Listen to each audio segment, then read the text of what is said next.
Sebenarnya, tidak ada undang-undang atas muka bumi yang boleh membaikkan manusia. Yang boleh membaikkan manusia adalah kesedaran, awareness.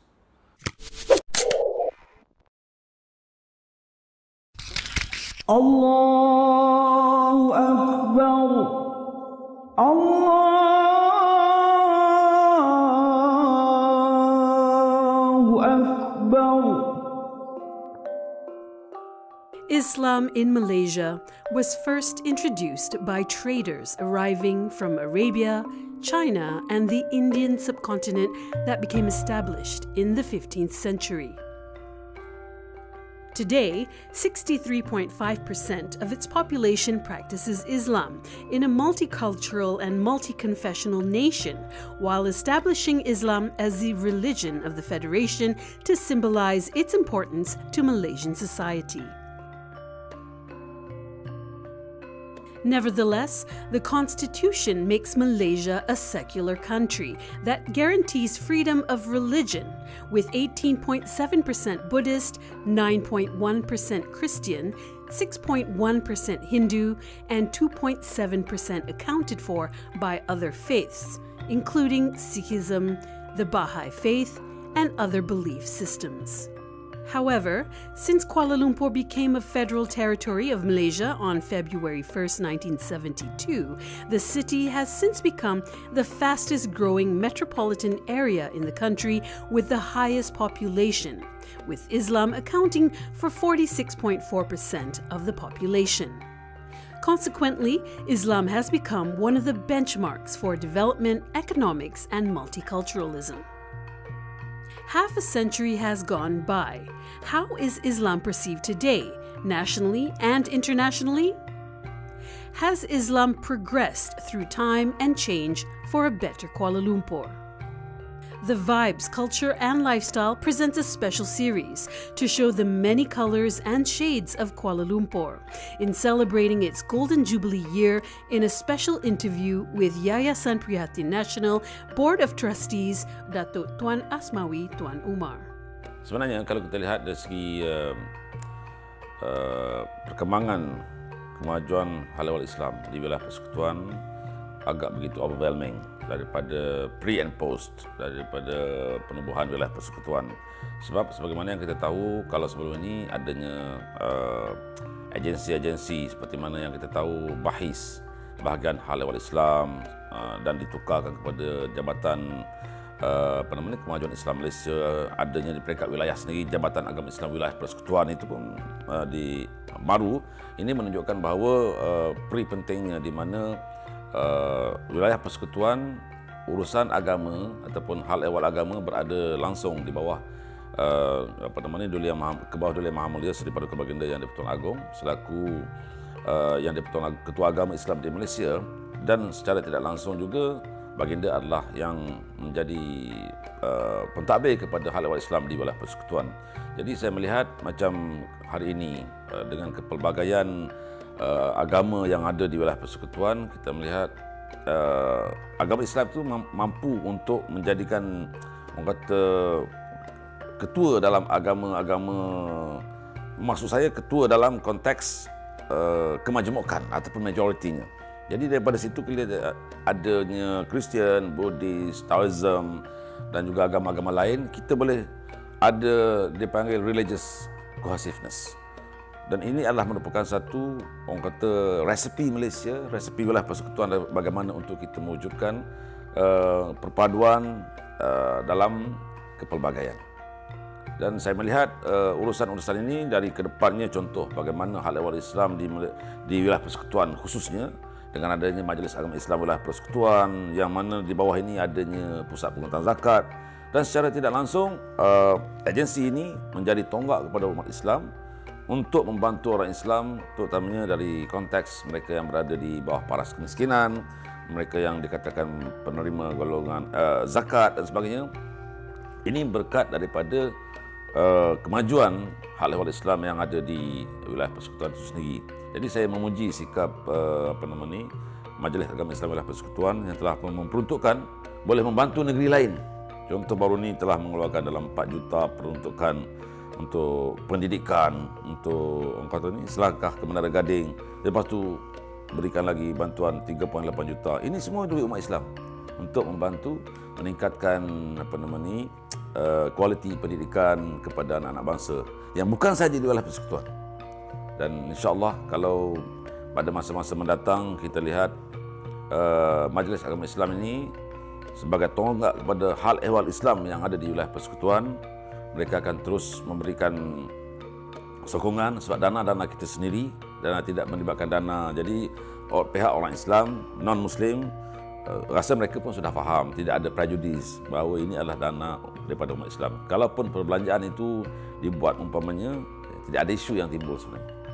Ranking 20th as the world's most peaceful country and an alpha world city with its booming economics and a multicultural city, it cannot be denied that Kuala Lumpur has become a magnet for expatriates and an education hub.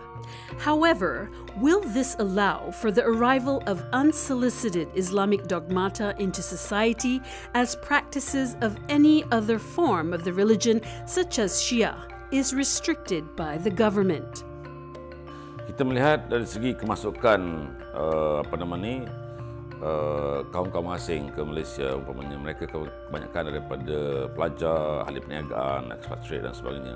Ini satu dari aspek perekonomian, kita lihat satu benda yang bagus.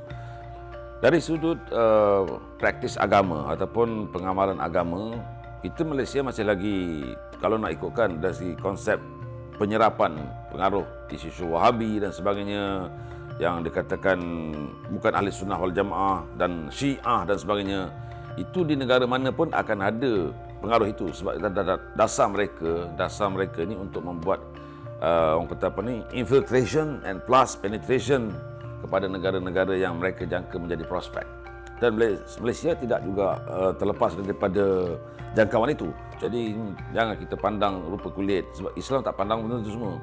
Cuma konsep kita orang Malaysia mesti stay on alert bahawa setiap orang kata ketidaklurusan itu mesti dapat kita trace dan kita tahu bahawa kita di Malaysia ni mengamal konsep ahli sunnah wal jamaah. Jadi mereka yang bawa masuk tu macam kita, even orang Melayu pun, orang Islam pun, bukan semua orang Melayu pun baik. Yang ada dalam penjara pun ramai yang berbin, bukan yang anak lelaki ataupun son of saja. Jadi pokoknya kita sebagai manusia intercultural itu adalah satu orang kata keunikan, uniqueness of Malaysian or uniqueness of Malaysia, melihat bagaimana ada percampuran orang kata ada cultural assimilation between Malaysian itself dan dicampur dengan negara lain yang bawa kita Malaysia, budaya kita tetap resilient.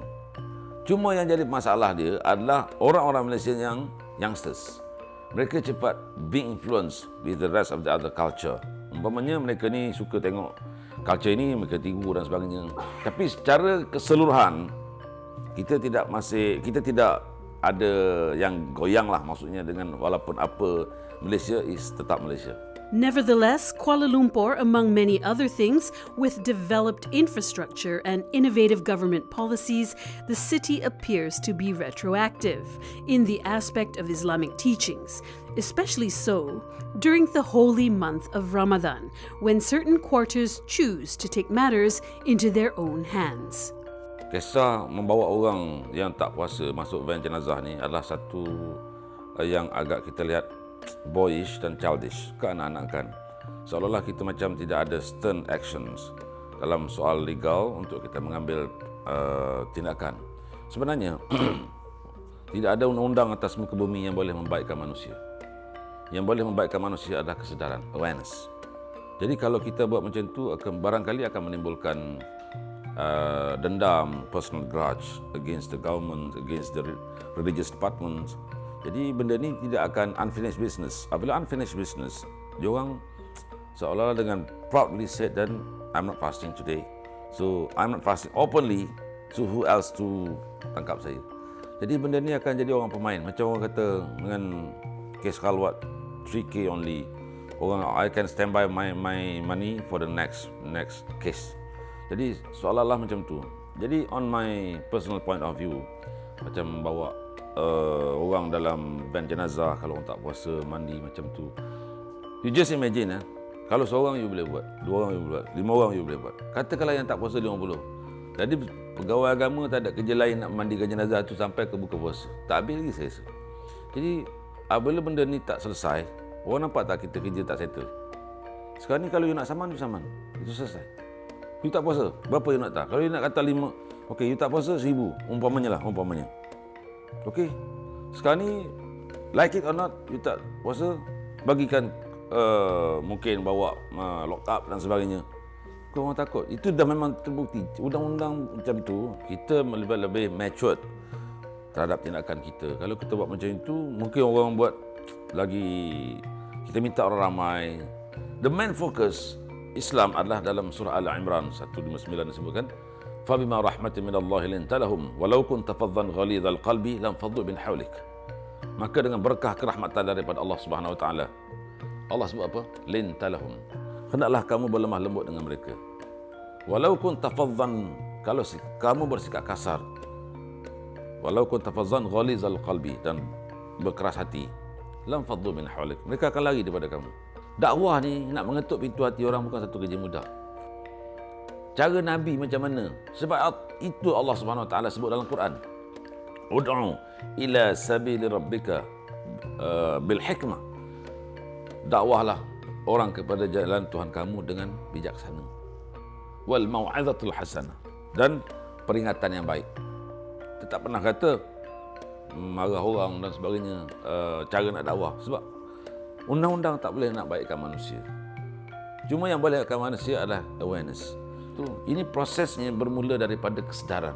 Kesedaran tu agak luas. Contoh, kalau kita daripada peringkat negeri, kita turun kepada daerah. Daerah tu turun kepada peringkat peringkat kampung-kampung.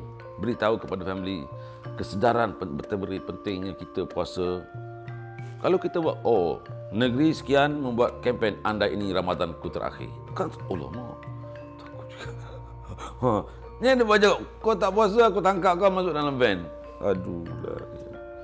Ini kan kelakar bunyi kan. Jadi kita ni jangan kita nak menjadikan wewenang ataupun bidang kekuasaan yang kita ada untuk bertindak sembrono, sembarangan. Kita tengok dari sudut kewajaran. Sebenarnya apakah perlu manusia itu didakwah dengan cara begitu? Dan if you were at the position, what sort of feeling do you have? So maksudnya kalau you rasa ada personal grudge against yang who victimize you, so do I. Saya pun sama juga. Ingat saya tak malu ke? Okeylah. Just imagine, 1 orang, 5 orang, 10 orang. Satu van boleh muat berapa? How many vans do you have? Sebenarnya ni, jadi kalau sikit, you boleh nampak. Tapi kalau banyak, ceritanya nak buat macam mana? Kan? Kita kena bincang balik lah. Bincang balik dari sudut kewajaran pelaksanaan. Saya tidak strongly scrutinize them on the punitive punya action yang dibuat. Cuma tinggal lagi sebagai being as a Muslims, saya rasa kita kena bergerak ke hadapan lebih jauh untuk memikirkan yang benda yang lebih besar. Sebab image Islam ni kalau tarnish, dia agak sukar untuk mencabar. Why? Certain state kita yang tak habis lagi Wahabi dengan Ahli Sunnah pun tak settle. Lepas tu tiba-tiba soal-soal pikisan dan recehan sebegini akan membuat kita, kalau puasa GPH, geng plastik hitam. Yet, according to Ustaz Azmawi, there are a handful of people who choose to act in a vindictive manner, adding fuel to the fire by inciting society to defy authorities, challenging the Islamic values as stated in the Quran. If you are about to go to hell, please welcome. Itu aja. Silakan. Sebab apa? Puasa ni adalah soal ibadah yang menentukan wa ana ajzi bihi. Allah kata aku sendiri yang membalasnya. Sebab apa? Kalau kita boleh kautim dengan malaikat Jibril, boleh kautim dengan malaikat Munkar Nakir, mana tahu kan, kok ada saudara mara KSU mana, boleh call dia kan. Jadi kita ni, gua ni kawan ni, gua anak buah KSU ni, boleh tak okey. Jadi kalau macam tu tak ada masalah. Ingat, kita pergi sana daripada taman perumahan ke tanah perkuburan. Once you change your address, residential address, no coming back. Although religion remains one of modern Malaysia's most sensitive topics, especially when it comes to Islam, Ustaz Asmawi believes that Kuala Lumpur is a model Islamic city of tolerance and acceptance, being a harmonious urban community amongst the Malays, Chinese, Indians, and other races and ethnicities. Okey, proses untuk kita melihat perkembangan Islamisasi adalah satu word yang proses mengislamkan orang kepada agama non-Muslim kepada Islam. Kita Malaysia ni di Kuala Lumpur, for instance, kita tidak membuat proses Islamisasi itu secara terbuka dan not even Kristianisasi, not even apa pun. Tapi kita panggil adalah proses orang kata ni penerapan the values of Islamic values dalam konteks wilayah persekutuan ini bertunjangkan kepada ketua agama kita adalah Kebahdulian Maha Mulia Seri Paduka Baginda Di-Pertuan Agong. Saya melihat kepada agensi-agensi yang terbabit, contoh Kementerian Wilayah, ada Jabatan Agama Islam Wilayah dan sebagainya. Ini merupakan tonggak penting. Kita melihat pada masa mendatang Islam akan lebih ada bersifat sustainable untuk perkembangan hal lewat Islam. Contoh dengan masjid-masjid yang ada di wilayah persekutuan, sistem tanah perkuburan umpamanya, sistem bantuan kepada orang-orang susah, orang fakir miskin pun ada sistem yang di wilayah saya yang paling sistematik. Itu sistem zakat dan sebagainya, dan pungutan pun terbanyak oleh kerana corporate figure ada dalam ni. Dan ini adalah satu blessing in disguise kepada umat Islam di wilayah persekutuan. Sebab wilayah persekutuan ni hanya berapa kerat saja orang yang daripada wilayah, kebanyakan semua orang yang datang dan beralamat di sini. Walau apapun, inilah bumi Malaysia yang kita kena banggakan, dan Malaysia, wilayah persekutuan merupakan satu ikon kepada perkembangan negeri-negeri lain dari pelbagai aspek. Bukan sahaja aspek perkembangan Islam, perekonomian dan juga dari segi aspek sosiologi. Ini strata sosial yang ada di sini terutamanya dengan dominant races yang ada Malay, Chinese, Indian dan bangsa-bangsa lain, memberikan satu sikap bagaimana satu contoh kepada social cohesiveness among the Malaysian community. Dan kita lihat ini satu, orang kata, wilayah persekutuan merupakan satu magnum opus, karya agung kepada negeri-negeri lain untuk dicontohi.